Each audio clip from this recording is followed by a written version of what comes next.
বিএনপির কর্মী। আমরা আমাদের কারো বাড়ি ফকিরহাট আর ম্যাক্সিমাম যারা আছে জায়গারই বাড়ি। আমরা আপনাদের কাছে একটা দাওয়াত নিয়ে আসছি, আপনাদের কাছে আমরা ভোট প্রার্থনা করার জন্য আসছি।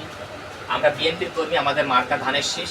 আগামী 26 সালে প্রথম সপ্তাহে বাংলাদেশের জাতীয় সংসদ নির্বাচন অনুষ্ঠিত হবে। এই জাতীয় সংসদ নির্বাচনে আপনারা আপনাদের যে আমানত ভোট, এই ভোট যদি ধানের শীষের পক্ষে আপনারা দেন, তাহলে আগামী বাংলাদেশ হবে এই 31 দফার আলোকে বাংলাদেশ গড়বে, যার ভিতরে একজন ছাত্র তার অধিকার পাবে, একটা যুবক যাতে করে সে পড়াশোনার পরে তার যে বেকারত্বের যে অভিশাপ, এই অভিশাপ থেকে মুক্তি দেওয়ার জন্য কি কি পদক্ষেপ বিএনপি গ্রহণ করতেছে, একজন মহিলার জন্য বিএনপি কি পদক্ষেপ গ্রহণ করতেছে, হ্যাঁ, একজন ব্যবসায়ীর জন্য কি কি সুযোগ সুবিধা থাকবে, এই ধরনের অনেক কিছুর ভিতরে এখানে আছে।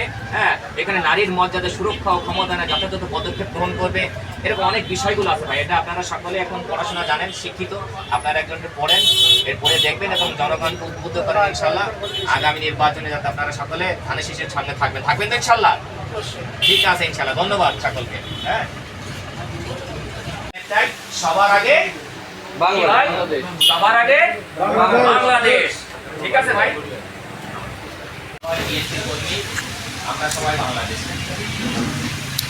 হিন্দু মুসলমান যাই আমরা সকলে বাংলাদেশ, এটা সবচেয়ে বড় পরিচয়। আর এই বাংলাদেশের জন্য, বাংলাদেশের গণতন্ত্রের জন্য, আপনার আমার ভোট এবং ভাতের অধিকার প্রতিষ্ঠার জন্য আমরা বিএনপির নেতৃত্বে বেগম খালেদা জিয়া, তারেক রহমানের নেতৃত্বে যাতে ভালো থাকতে পারে, সকলে কথা বলার স্বাধীনতা থাকুক, সকলে মত প্রকাশের স্বাধীনতা থাকুক, এর লক্ষ্যে বিএনপি কাজ করে যাচ্ছে।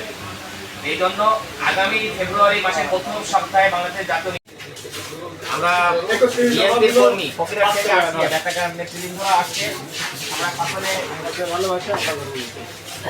আমরা আপনাদের কাছে একটা মেসেজ নিয়ে আসছি, একটা দাওয়াত নিয়ে আসছি।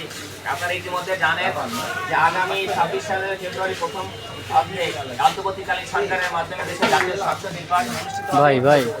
আমরা এই নির্বাচন যাতে যথাসময়ে অনুষ্ঠিত হয় এবং সুষ্ঠু শৃঙ্খলার সাথে যাতে নির্বাচনটা পরিচালিত হয় এবং আমরা সবাই যাতে নির্বিঘ্নে আমাদের পছন্দের প্রার্থীকে আমরা ভোট দিতে পারি, এই প্রত্যাশা আমরা এই সরকারের কাছে রাখি কিনা বলেন। এবং সঙ্গে সঙ্গে আমরা দল করি বিএনপি ধানের শীষের লোক, আমরা খালেদা জিয়া, তারেক রহমানের লোক, আমরা জিয়াউর রহমানের আদর্শে অনুপ্রাণিত হয়ে এই দল করি। এই ধানের শীষ আমরা আগামী নির্বাচনে যদি বিএনপি ক্ষমতায় আসে, জনগণের কিছু প্রত্যাশা আছে না বলেন?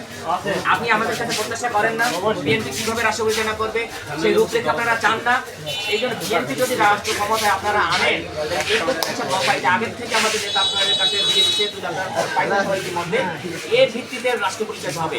এখানে একজন যুবক, বেকার যুবকের জন্য ব্যবস্থা থাকবে, একজন নারীর অধিকার রক্ষা করা হবে এবং আরো অনেক মানুষ যাতে ব্যবসা বাণিজ্য করতে পারে, দেশের চতুর্মুখী যাতে সাহায্য সহযোগিতার মাধ্যমে সবাইকে নিজেদের বাংলাদেশ নতুন করে গড়া যায়, এই লক্ষ্যে বিএনপি কাজ করবে।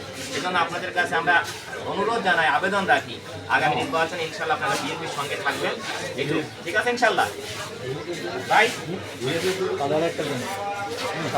দাদা, আমরা বিএনপির কর্মী, আমাদের পরিচয়, আমার বাড়ি ফকিরহাট, আর সবচেয়ে বড় পরিচয় আমরা বাংলাদেশি।